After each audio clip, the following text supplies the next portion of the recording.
भारत के मित्र देशों ने अपने मन की बात कह दी, लेकिन पाकिस्तान को अभी भी ये उम्मीद है कि कोई ना कोई एक छोटी सी किरण भी उम्मीद की अभी उन्हें दिखाई दे रही है। पाकिस्तान के लिए अब आखिरी उम्मीद की जो किरण बची है वो है भारत के विपक्षी दल और भारत के विपक्षी नेता। ये उसकी आखिरी उम्मीद है। यानी असली खतरा देश के अंदर मौजूद है और आपको खतरे के इन संकेतों को आज अच्छी तरह से पहचान लेना चाहिए। असली खतरा बाहर के मुल्कों से नहीं है, दुनिया से नहीं है, विश्व से नहीं है। असली खतरा हमारे अपने देश में बैठा हुआ है।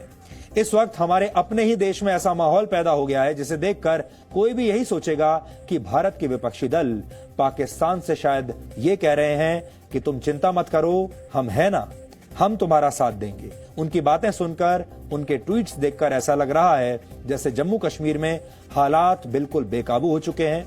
एक प्रकार से भारत के विपक्षी दल पश्चिमी मीडिया और पाकिस्तान के एजेंडे वाली आग में घी डालने का काम कर रहे हैं।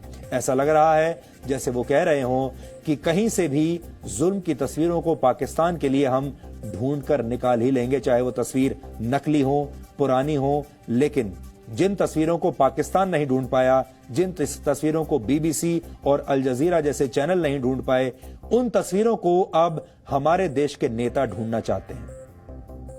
वो कुछ ना कुछ करके ये साबित कर देना चाहते हैं कि कश्मीर के लोगों पर जुल्म हो रहा है और जुल्म भारत की तरफ से ही हो रहा है। ये है हमारे विपक्ष के नेताओं का मिशन कश्मीर। वो सुरक्षा बलों की पोल खोलना चाहते हैं, ऐसा दावा करते हैं। वो सबूत ला कर देंगे पाकिस्तान को, पाकिस्तान के लिए काम करेंगे और ऐसे बयान देंगे ताकि पाकिस्तान उनके बयानों को पूरी दुनिया में दिखा सके, अपने देश में दिखा सके और पूरी दुनिया में उनके बयानों का प्रयोग करके ये कह सके कि देखिए भारत कश्मीर में कितना जुल्म कर रहा है। डर तो इस बात का है कि कहीं ऐसा ना हो कि एक दिन भारत का ही विपक्ष, यानी भारत के ही ये विपक्षी नेता खुद ही संयुक्त राष्ट्र में जाकर कश्मीर का मामला ना उठा दें। हमें ये कहते हुए बिल्कुल भी आज अच्छा नहीं लग रहा, लेकिन कभी कभी सच्चाई का कड़वा घूंट पीना पड़ता है। कांग्रेस पार्टी के पूर्व अध्यक्ष राहुल गांधी ने जम्मू कश्मीर के संदर्भ में आज एक ट्वीट किया। उसमें उन्होंने अपना एक वीडियो अपलोड करते हुए लिखा कि वो घाटी में फैली अशांति से असहज महसूस कर रहे हैं। शायद पाकिस्तान से भी ज्यादा असहज राहुल गांधी महसूस कर रहे हैं। उन्होंने उस तथाकथित हिंसा और लोगों के मारे जाने की खबर का भी जिक्र किया जिसे पश्चिमी मीडिया ने किसी एजेंडे के तहत प्रचारित किया और पाकिस्तान ने उसे हाथों हाथ ले लिया। अब आप राहुल गांधी की ये बातें सुनिए और सोचिए कि क्या कोई देशभक्त हिंदुस्तानी इतनी आसानी से पाकिस्तान और पश्चिमी मीडिया के एजेंडे का शिकार हो सकता है। Some reports have come that things in Jammu and Kashmir are going very wrong. There are reports of violence. There are reports of people dying in Jammu and Kashmir. And we had a presentation on what was going on in Jammu and Kashmir.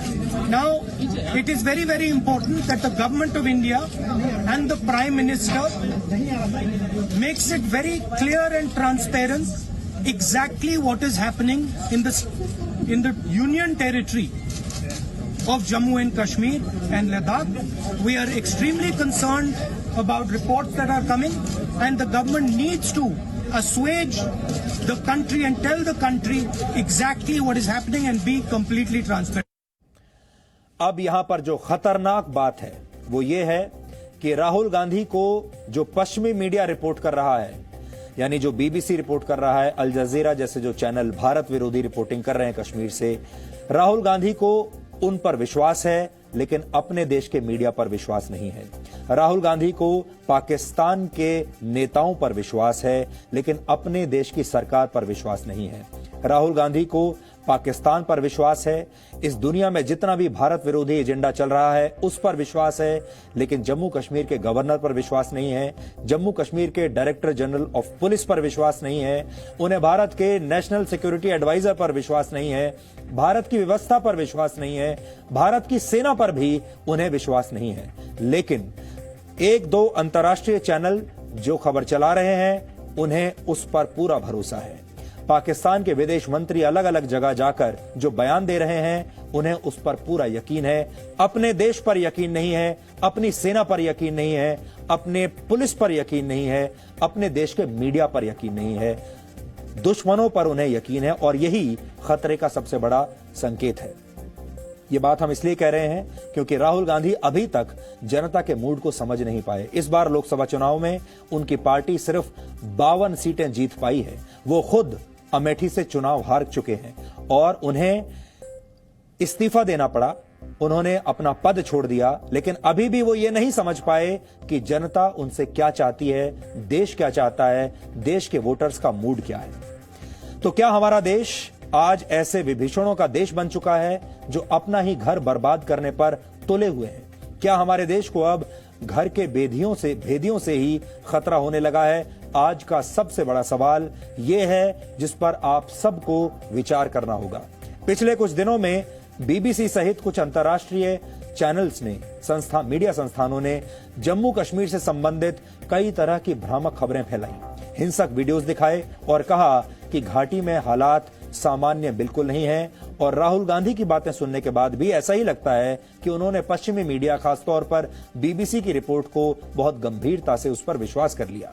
Rahul Gandhi ने अपने tweet में media blackout और communications blackout जैसे शब्दों का प्रयोग किया है। घाटी के संदर्भ में कुछ ऐसी ही भ्रामक बातें बीबीसी ने भी कही, लेकिन राहुल गांधी ने 1 मिनट के लिए भी पीछे मुड़कर ऐसी मीडिया संस्थाओं का इतिहास देखने की कोशिश नहीं की। वर्षों पहले ब्रिटेन की सरकार ने उत्तरी आयरलैंड में मीडिया और नेताओं पर पाबंदी लगा दी थी। 1988 से लेकर 1994 के बीच आयरलैंड से संबंधित जो वहां की जो संस्थाएं थीं, वहां के जो नेता थे जो आवाज उठा रहे थे ब्रिटेन के खिलाफ, और वहां के लोगों की आवाज दबाने के लिए ब्रिटेन ने अपने देश के मीडिया पर प्रतिबंध लगा दिया था।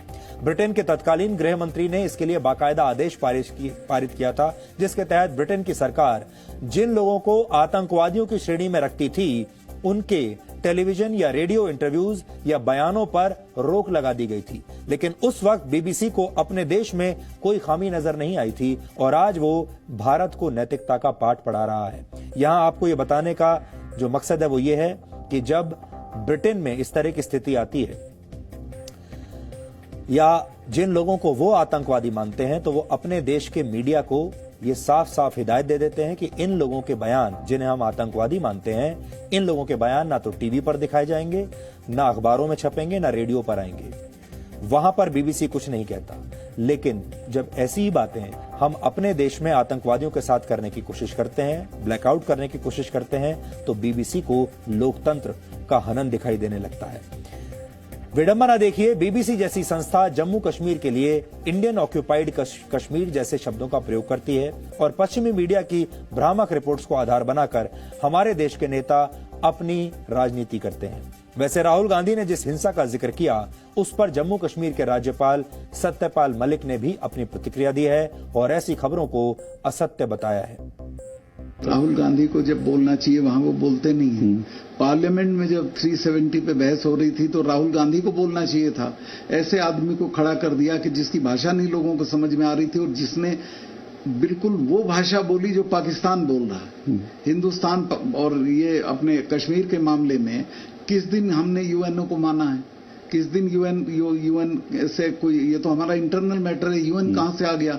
लेकिन इनके लीडर ने खड़े होकर ये बोला और ये पीछे अपने मोबाइल में कुछ देख रहे थे, इन्होंने उसको रोका नहीं। उनकी माताजी ने तो कोशिश की रोकने की, इन्होंने रोका नहीं। इनकी ड्यूटी थी कि उसको रोक के खुद खड़े होकर खुद बोलते कि ये हमारा स्टैंड है।